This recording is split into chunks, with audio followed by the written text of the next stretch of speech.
Hi everyone, and welcome at the 17th session already of the Global AI Community on Virtual Tour.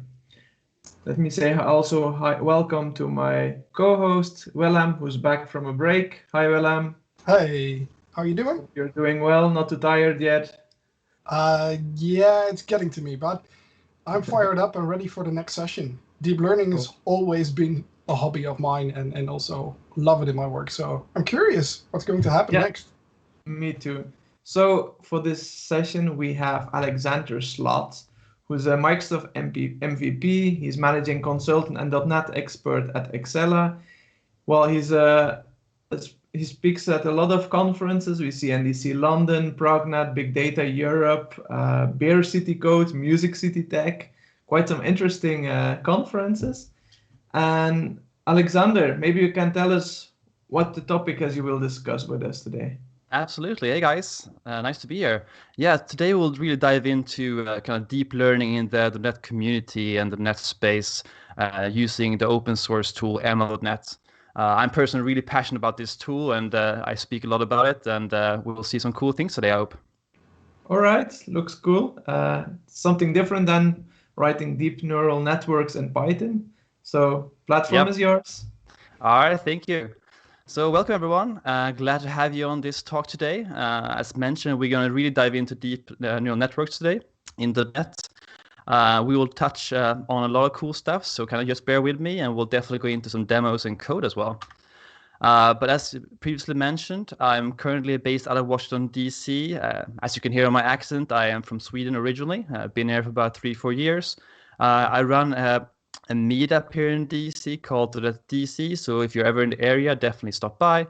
And on my free time, I love running and being outdoors. But today we're going to talk about machine learning. And for a lot of you folks on the call today, I'm sure you're pretty familiar with machine learning and deep learning. But for the .NET community, not everyone is so familiar. So we're going to touch a little bit on machine learning and deep learning, what it really is. And then we're going to take that theoretical knowledge and apply it to MMotherNet and build our own networks in C#, which I think is really cool. And we'll do a demo in the end here. We'll use Jupyter Notebooks and the .NET kernel to do so in C# and build our own computer vision model for product categorization. So that should be really cool. So at the end of the talk today, I want to go back to this slide, and I want us to fully understand how these frameworks interact with each other and how they relate. How does MMotherNet relate to something like scikit-learn? How does it relate to TensorFlow? Like, are they competitors? Are they friends? What do they have in common? What they don't have in common? And so forth. So keep this slide in mind as we go through this talk today, and we'll revisit this at the end and see what we've learned. So to start off things here, I just want to give a brief introduction to machine learning from my point of view. I think it really helps level the playing field here for that community. I mean, you're all aware of what we have it around us today. Computer vision is one of the big things, and recommender systems in Netflix or Amazon is really popular. I personally think that cybersecurity is going to be the next big thing here, and it's already heavily used. My spouse is working in the electric sector, and I know that's heavily being used in that industry as well to kind of spot fraudulent attacks on different systems and networks. So I think we have some really cool things going on here. But what is machine learning really to me or to you? Well, to me, it's really about programming the unprogrammable. And what do I mean when I say that? Well, let's take an example here of the common example of a picture, right? You take a picture of your grandfather, for example, and you want to write the program to determine if he's in the picture or not without machine learning. Can you do it? Of course you can. You can parse the values of the pixels in each of those grids. You can kind of figure out a nice pattern matching system using C# or Python or your language that you're choosing, and that should work pretty fine. I'm pretty sure you're able to write an application to determine if it's your grandfather in the picture or not. But what happens if you take the picture from a different direction, different angle, different lighting, further away and so forth? It becomes really difficult to generalize, and getting that same effectiveness is going to be difficult. And that's where machine learning comes into play, where you can create this general model that can generally determine something on a broader spectrum. When we talk about machine learning, we talk about creating models, right? And models are born or created from a process called training, where we reiterate over a set of data to kind of find the best parameters overall to fit the data we're inputting on the left here. And we need a lot of data to make this work, and we need to iterate multiple times to finally get a model. And we can then use the model to predict unseen data to get the outcome that we desire. When we talk about machine learning, there's two concepts that I often get asked about from the net community, and those are features and those are labels. And I just want to clarify those before we go into the depths of this. So features in general are just your columns in your data sets. Those are your variables and things that change that may have predictive power on the outcome that you're trying to answer. And the thing you're trying to predict is y, and that's called a label as well. So when you talk about labeled data, that means they have data where the answer is already determined. As a good example of this, think about a simple house prediction example, right? X1 could be number of bedrooms, X2 could be the number of bathrooms, and so forth, and y is going to be the price you're trying to predict here. Just to put things in the perspective here as well. So remember, features and labels are two very commonly used terms, and we'll see them throughout this talk as well as throughout your data science career, I'm sure. There are multiple types of machine learning. Supervised, unsupervised, and reinforcement learning are some of the more common ones, I guess, or things that we hear a lot about. There's quite a few more as well, but we won't discuss those in this talk here. The two most common ones that I see mostly applied in like a business scenario, of course, is a supervised or unsupervised learning. So if you're getting started with this and you're getting into this field, I just recommend you to kind of focus on those two, especially supervised learning, because you will see most of the low-hanging fruit or most of the business scenarios being applied in this space. And the difference between these two is that for supervised learning, you have labels. So you have labeled data, you know historically what the correct answer is, and you can train your model in a supervised fashion. For example, you can create a spam detecting algorithm for your email inbox, a fraudulent classifier, or using regression for house prices, right? Because you already have the historical data. You have emails labeled as spam or not spam, and you have data from a couple of years back on what the house cost or not cost. Unsupervised learning is kind of the counterpart of that. We have no labels. We don't know anything about the data generally, but we do want to detect the relationships between the data points in the data. This can be very useful if you, for example, want to, you have a marketing campaign and you know that a certain campaign works for one client and one customer, and you want to understand what other clients and customers this may potentially work for. So you may want to cluster your customers in space to understand how closely related they are, and then apply the same campaign on customers that are related or similar. So we talk about clustering then.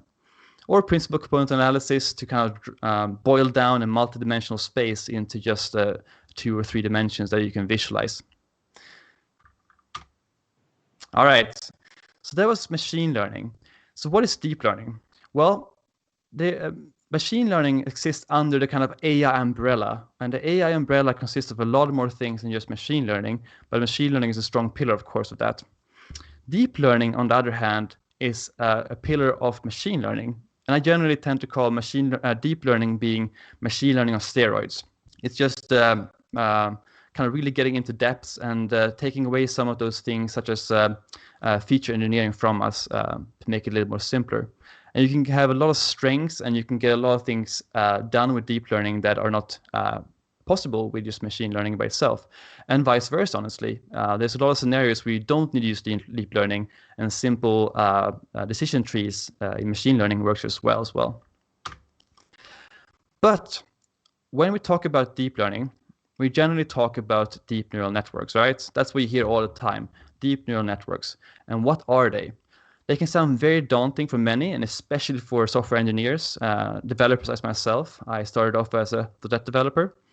But they are actually, under the surface, pretty simple if you look at each piece of the puzzle, if you will. A neural network consists of an input layer to the left and an output layer to the right. And in between, we have hidden layers. And if a network has more than 2 hidden layers, we call it a deep neural network. It's just a formality. On the left here on the input layer, we input all our features. And on the right, we have the class we're trying to predict. So to give an example, we can think about it as a fraud classifier. We're trying to build a fraud classifier, and we have information about the type of transaction, credit debit, the amount we are transferring, and the place and location, for example, of the transaction. For example, if we are in Europe or if we're in the US. And on the right here, we are trying to determine if it's a fraudulent transaction or not a fraudulent transaction. So what is going on in between here?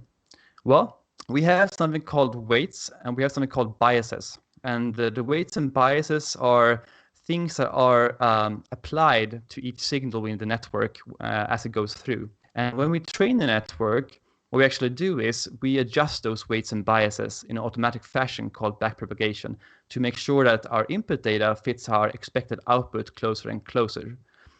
And each of those training rounds is called an epoch. And we'll drill down into those terms in just a little bit here. But if we start by zooming into a neuron by itself and just using a simple one example, how does it look like and what are we doing? Well, the neuron itself is in the green here, of course, and input signals are x1, x2, xn. So, for example, the type of transaction, the amount, and so forth. So what we're doing here is we're applying a random weight to each signal. We're multiplying it, so weight 1 times the first input, and then we're just summing all of those up together and adding a bias at the end, a random bias. So we're going to get, essentially, the neuron is going to decide, based on the weights, what output value we're going to do. But just remember here, it's simple multiplication and addition. There's no real magic under the surface here. What we then do is we take the output of the neuron and then we apply an activation function to it to create a nonlinear behavior, right? And that's usually a sigmoid function or something similar to kind of normalize it between 0 and 1 for each neuron. And that output is then going to feed to the next neuron in the network and so forth all the way down the chain. And as we do backpropagation, those weights that we use to multiply with the inputs are going to get adjusted either higher or lower, depending on what's needed to create the desired outcome during the training. So to sum up some of the kind of building blocks in neural networks, we have the neuron, of course, and it's just an abstraction of linear algebra. It's a way to conceptualize these things. An epoch, again, is just one pass-through the network when we train the network to get a good model.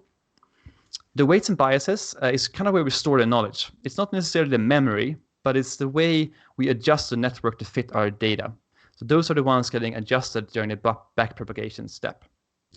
The loss function is something you will hear about if you start looking into this. And the loss function is just a feedback mechanism.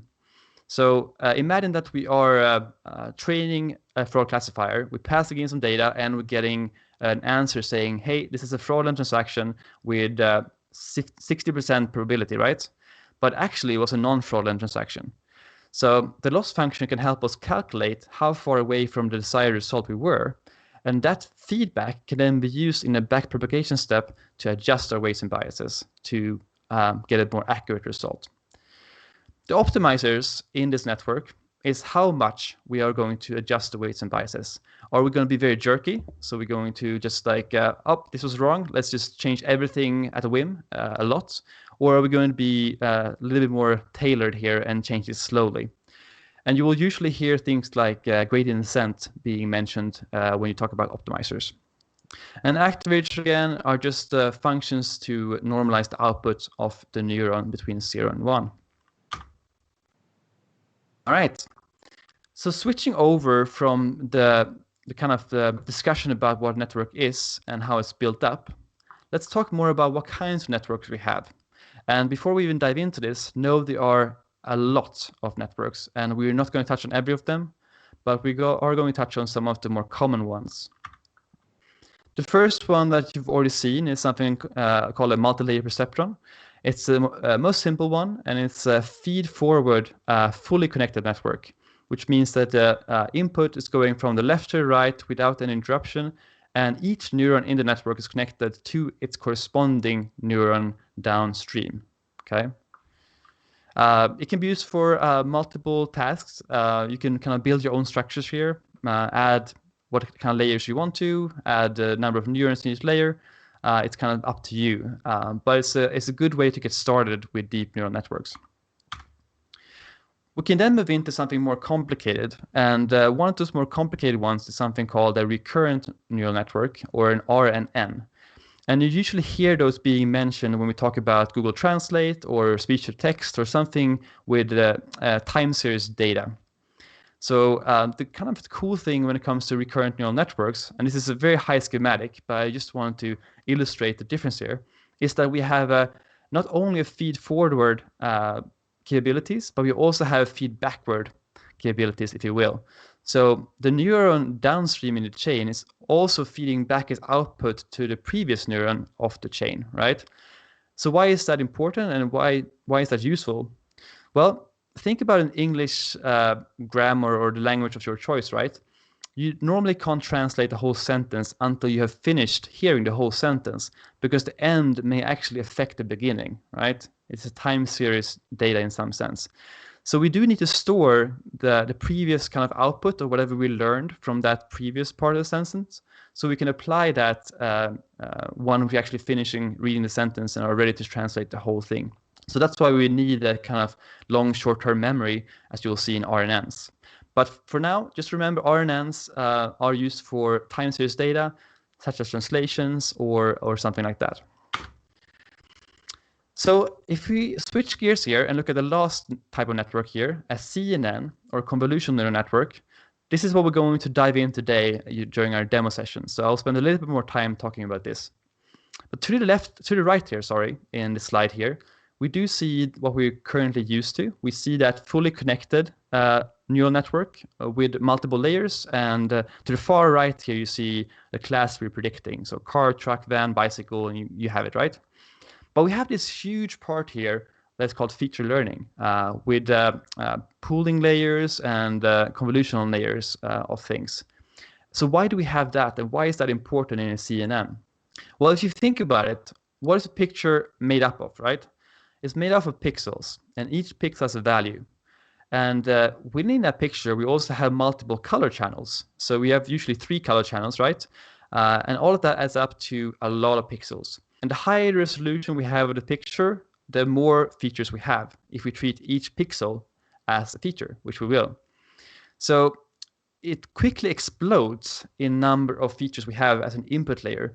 And if you use a fully connected layer or a fully connected network, the network is going to be very, very slow to train, and it's going to be very, very slow when we do inference to figure out what's in the picture.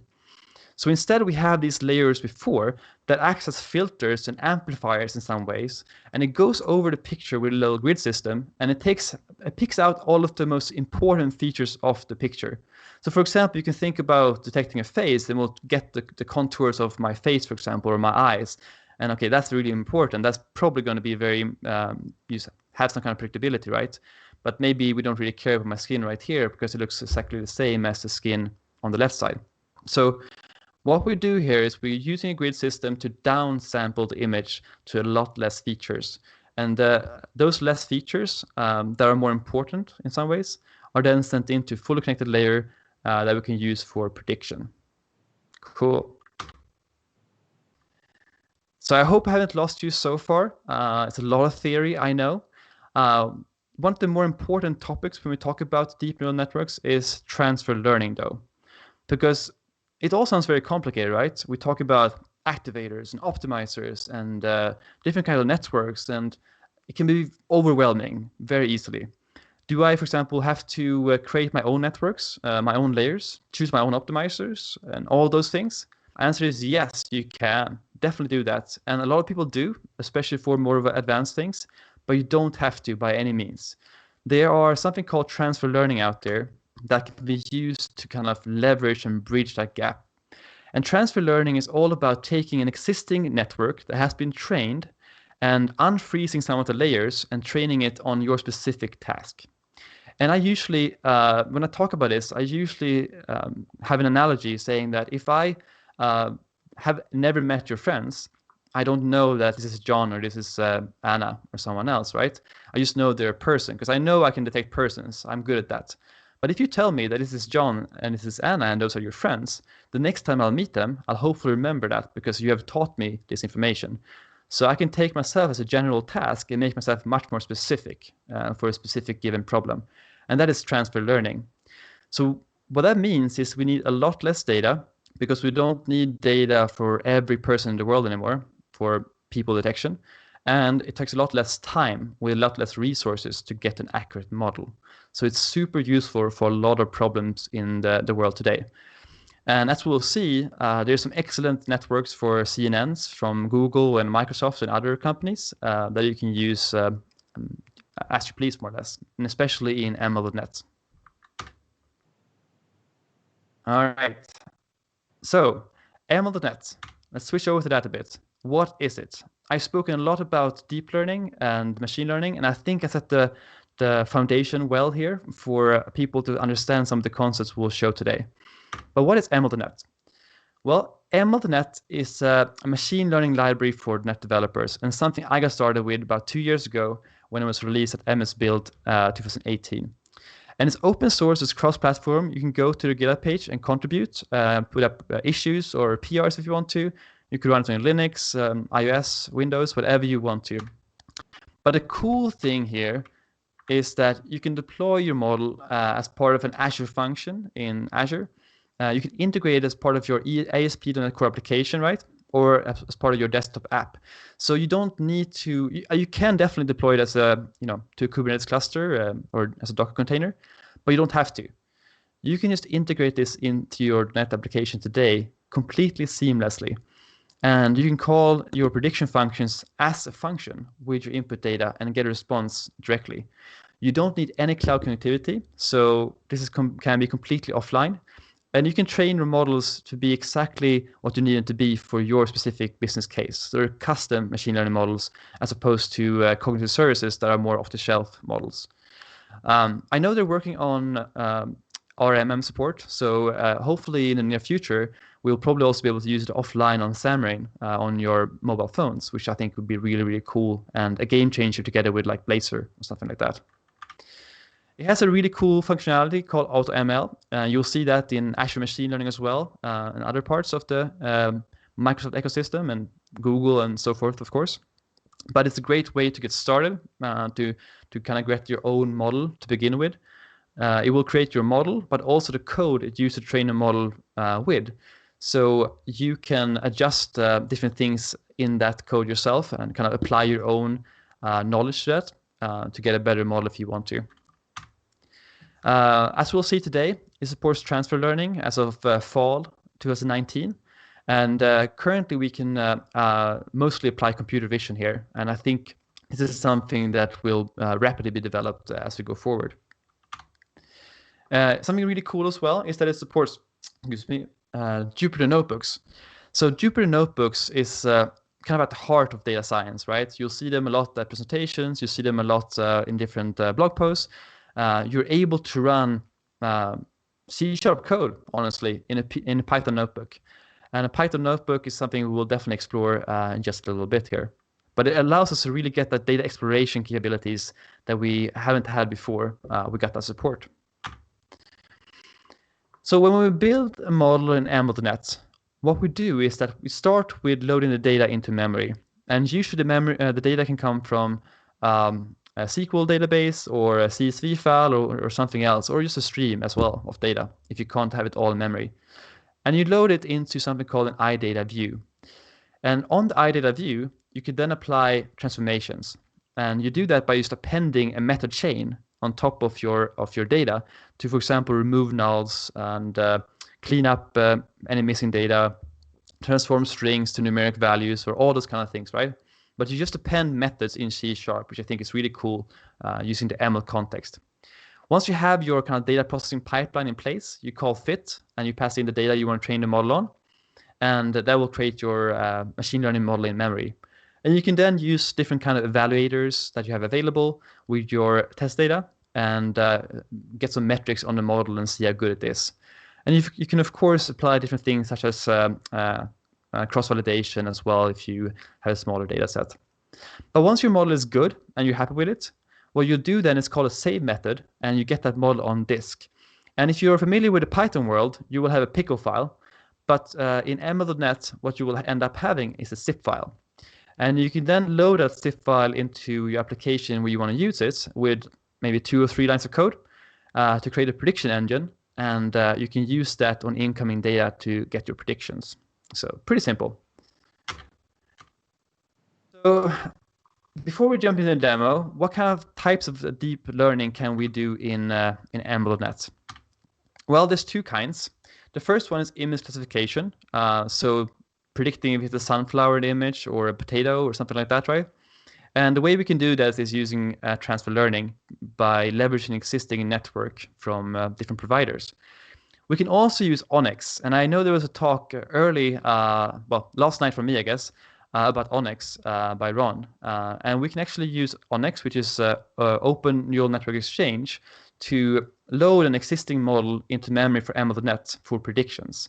So we can't use Onyx to train a model, but we can use Onyx to consume an existing model that is maybe trained in TensorFlow and integrate that into our C# application. But today what we'll do is look at transfer learning, which is how we're actually going to train a machine learning model using MMotherNet. We can also do object detection, so we can detect what we have in an image. There's not enough support, I think, here on MMotherNet as of now. We can use Onyx, of course, to load a model into memory and use that in our C# applications. But the only way to really train our model is to use Azure Custom Vision to do that. So feed that Custom Vision service tons of images, and what it will do is output an Onyx model that we can then import into our C# application and use like that. So there's no way to really train a model yet for object detection, and honestly I think it's pretty verbose as it currently stands, but I'm very confident that we'll see some great strides in this field going forward. So I'm definitely staying tuned for this because I think this is exciting, and I have some use cases I want to apply this to. All right, so before the demo, let's go back to this slide that I showed in the beginning here on MMotherNet and scikit-learn and TensorFlow and how they relate to each other. So let's start discussing the scikit-learn MMotherNet relationship. How are they related? Well, they're not competitors. MMotherNet is not trying to substitute scikit-learn. It's trying to complement it, I think. It's trying to get .NET developers that currently don't really do machine learning to start doing machine learning in a simple fashion. I don't think we will see any Python developers transfer over to MMotherNet. I don't think there's a need for that neither. So we can see them as siblings in some ways. I think almost everything that you can do in scikit-learn is available in MMotherNet. And by the fact that MMotherNet runs on that core, it's also a lot faster to train your models in C#. So I think they're just related. When it comes to TensorFlow, MMotherNet uses TensorFlow under the surface to train its deep learning models. The team is not trying to recreate a deep learning flagship from Google. There's just no need because TensorFlow is fantastic, and why should we try to substitute that, I think, when it's already great. So I really appreciate the MMotherNet team's current roadmap and vision by just putting a simple API on top of TensorFlow instead, so that we can use that and leverage that for deep learning. And if you want to get started after this talk, definitely recommend you going into the GitHub repo for MMotherNet. But the one I started off with myself was the community samples repo. So that's /.net/machine learning samples. And you will see a lot of different samples with various different ML tasks that you can start using today. You can also find samples on my GitHub repo, Slotte. I have as a workshop as well as different Jupyter samples that you can start using as well if you're interested. All right, enough talking, enough slides, and I hope you haven't fallen asleep yet. We're going to switch over to the code demo now. So what are we going to do? Well, if you want to look at the code yourself after this talk, definitely go into this link right here. You have the source code available for you, and you can just clone it, and you can train your model right off the bat there. And there's some setup instructions to get you started. Let's see if I can close this PowerPoint presentation. So switching over here to our problem. So what we're going to do today is we're going to train a custom model to predict product categories out there. So think about the fact that we are an e-commerce website, right? Like Amazon or Walmart or something else. And we have tons of products on our website. And we don't want to hire someone to manually go through each image to determine if this is a t-shirt or a shirt or a bag or a pen or what have you. Because it's tedious, it's error prone, and it's expensive as well because you have to pay someone a salary. So you want to train a model instead to automatically detect if this is a t-shirt or a shirt or something else, right? So how do we do that? Well, first of all, we need data, and the data you have is right in front of you. And I've taken this from Kaggle, and you can access it yourself. It's, I think, also as part of the repo if you want to play around with it. So we have lots of images that are already labeled for us. And you don't see a label here. You only see the IDs of each image, right? But this is supervised learning, so we do need labels to train our model. And the labels, they are actually existing in a CSV file that I won't open right now. But the CSV file just contains the ID of each image, and it contains the category of that image. So what we need to do is load the CSV file to figure out what the labels of those images are. So what I will be doing today is using something called Interact. I discovered Interact a little while ago. Let me see if I can close this PowerPoint presentation. 1 second. This is in my way. All right, perfect. So what we're looking at right now is a Jupyter notebook.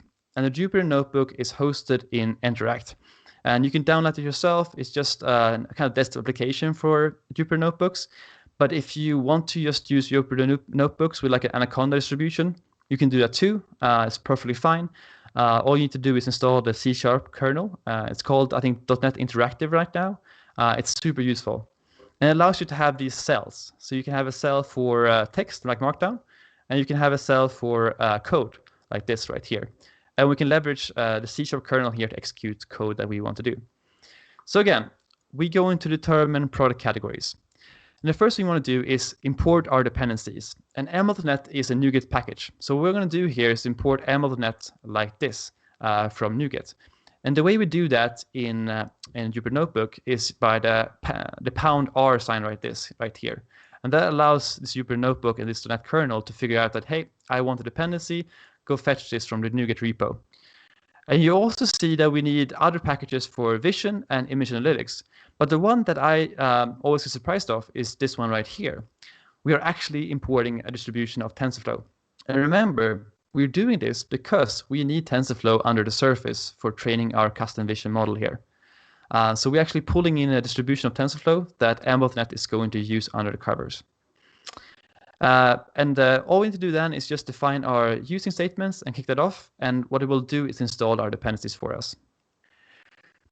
What we then need to do here is get our data into memory. And there's two data sources we need to treat here. The first one being the repository for the labels. So we need to pull the CSV file to get the ID of each image and the label it has. And we also then need to pull each image to make sure that we have that into memory as a byte array. So the first thing is determining which path we have to those data sources. And the second thing we do is defining a structure of the data. So for the CSV file, we have all these columns in the CSV file. We have the ID, which is the image name, and we have the category somewhere here. I think it's the master category we're looking at. That is part of the column as well. So we're defining that so we can use the CSV helper here to pull that data into memory.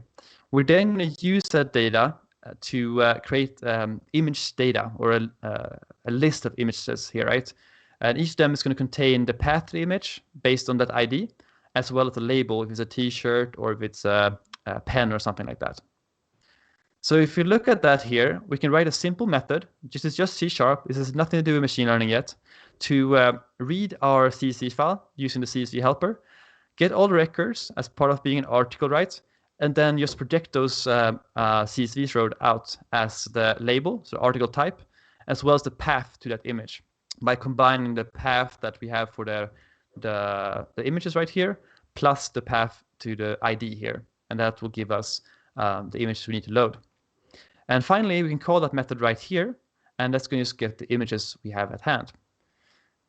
So pretty cool stuff right here. So far, it's just C#, no machine learning. So nothing that should surprise anyone.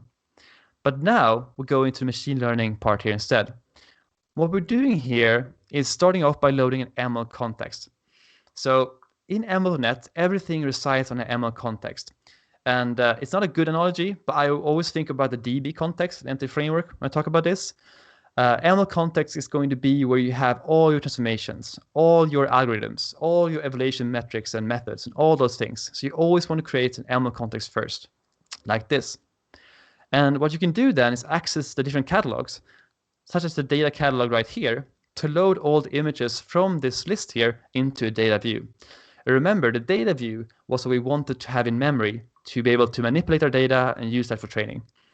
What we then do is just shuffle in the rows, and that's just to make sure that we don't have all the genes images after each other and all the t-shirt images after each other as well, because we want it to be fairly shuffled so we get a good model.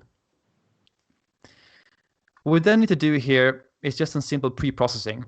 And this may look a little bit convoluted, but the gist of this is that we are taking all of our image data and we are loading that path, because right now we want to have the path to the image. We're actually loading that to raw image bytes. So we're pulling that image into memory.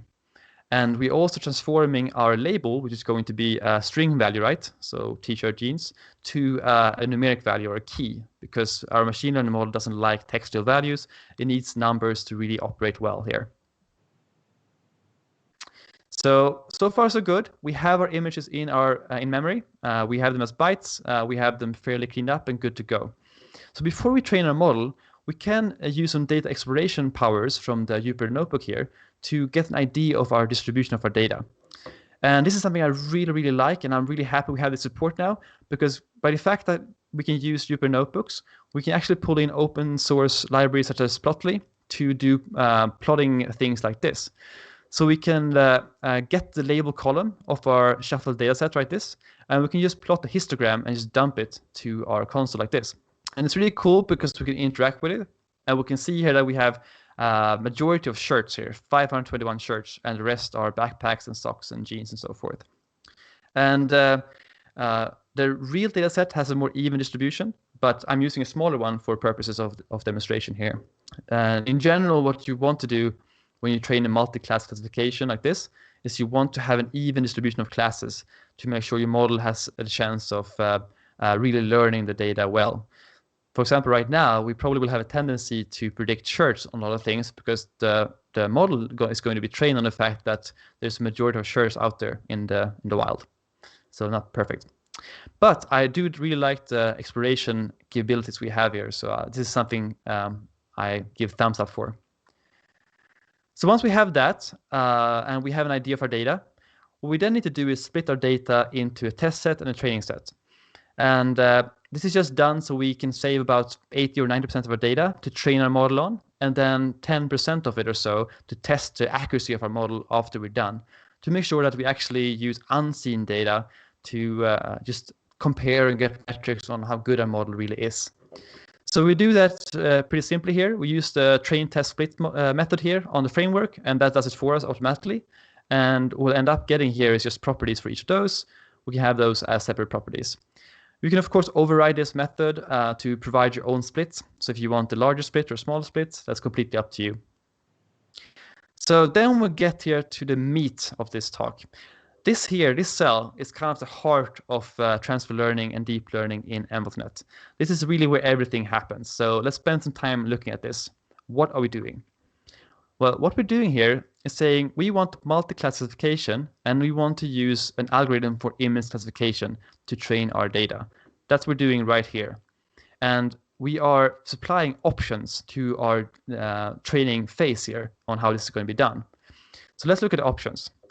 Well, the first thing you're saying is that the feature we are pushing in here is image. So all the pixels of the image is going to be the feature. This is just the name of the property I've had above here. The label then is going to be labeled as key because remember we did pre-processing and we transfer a label to a numeric value. So now it's called label as key. And then we dive into what network we're going to use to do this transfer learning. And we have decided to use a ResNet, which is a Microsoft network. But you can also use Inception v3, which is a Google network, and a couple of others.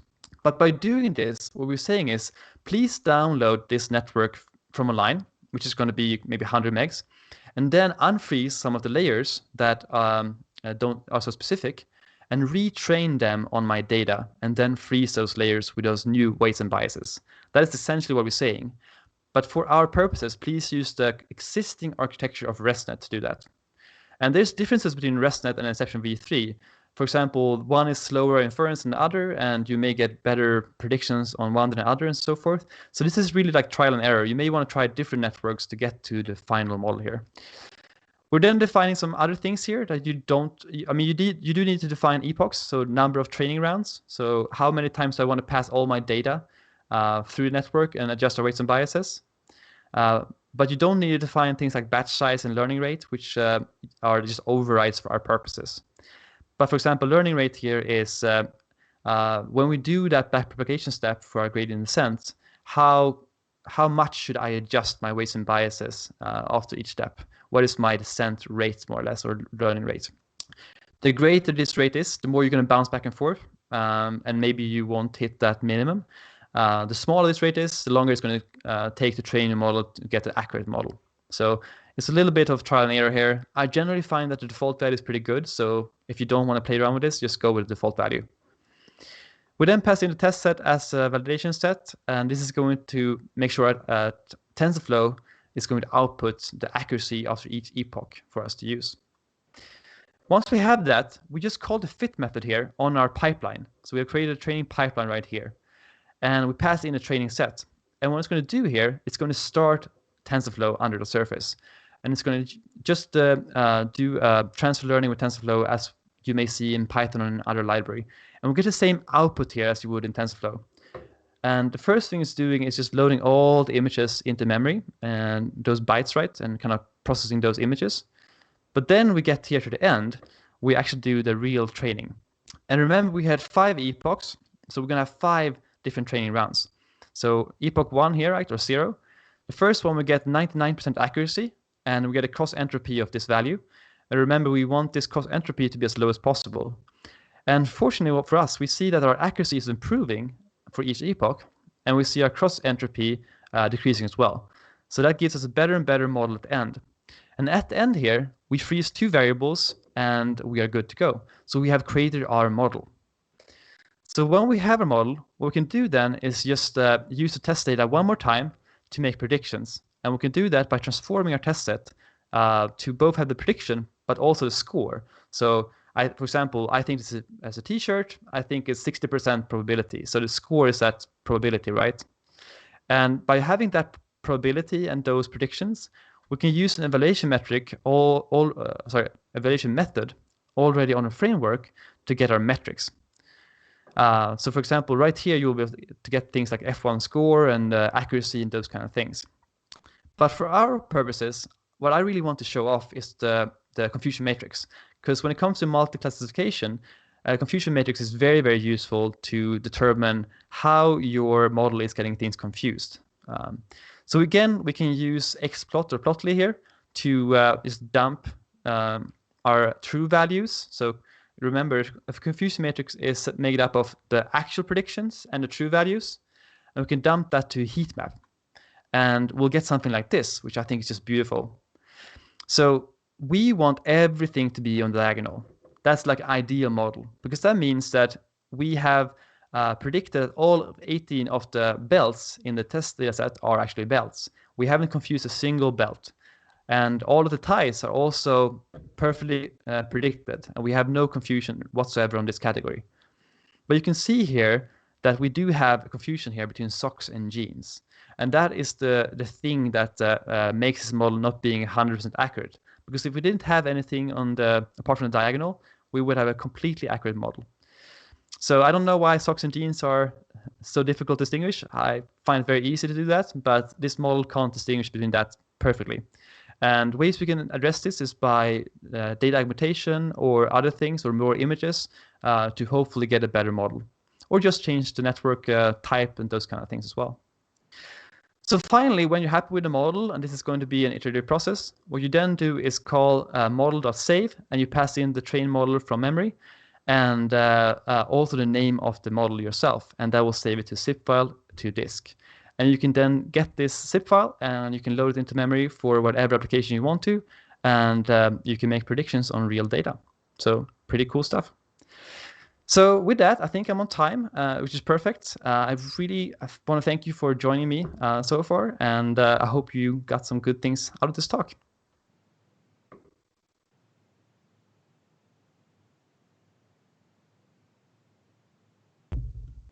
Willem, your microphone is muted. Just getting the hang of this again. Thanks for your talk about deep learning and ML.NET.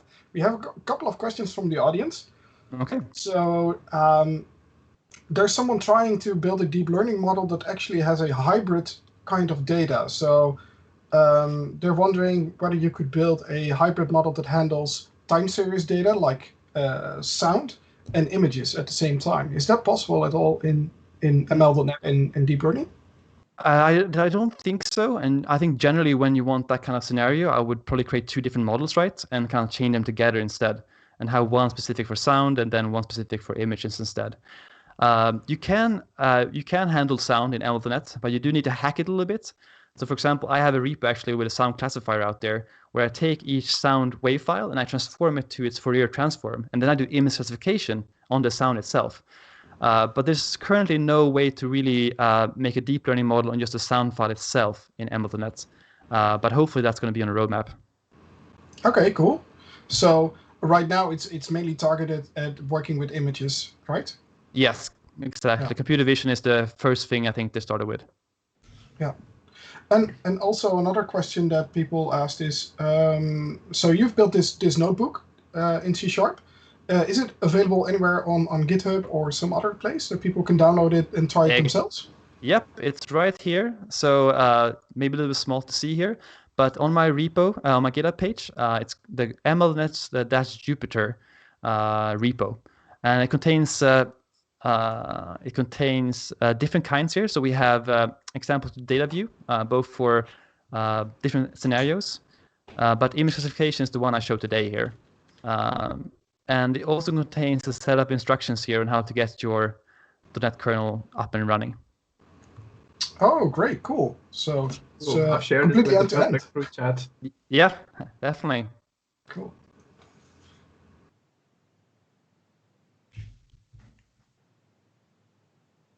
Go ahead, Seb. Well, what we were wondering also, Alexander, was how does this ML.NET compare to SkySharp? Actually, I'm not an expert in that, but what I've heard and what I think, and I may be wrong here, so don't take me for my word, but I think that the ML team has worked with that team to kind of integrate a lot of the things that they have done under the surface. So I do think that like a lot of the deep learning stuff and the machine learning stuff you see in MMotherNet also comes with the help of the scikit-learn team there as well, with the scikit-learn team.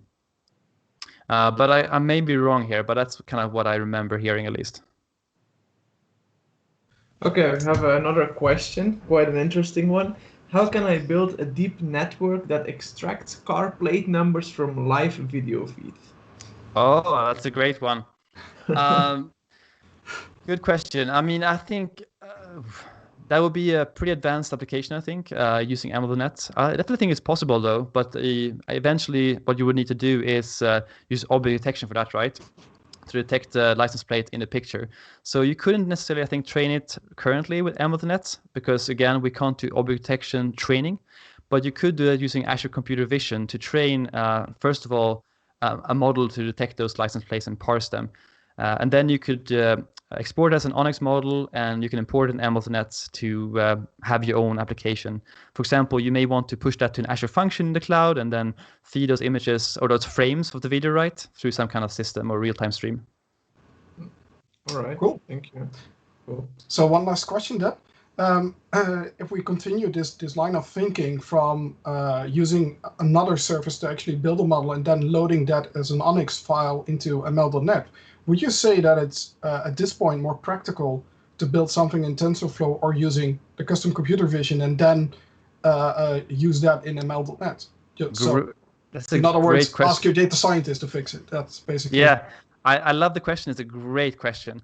So I strongly believe to enable the net community here to build these models themselves.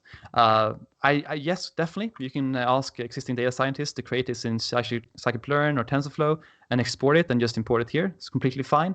But it is fairly straightforward to do this yourself and get into this space yourself. So I really encourage everyone to just kind of dive into it and try, because I do think you're able to get a lot of these things done yourself without kind of using data scientists that you have on site as well.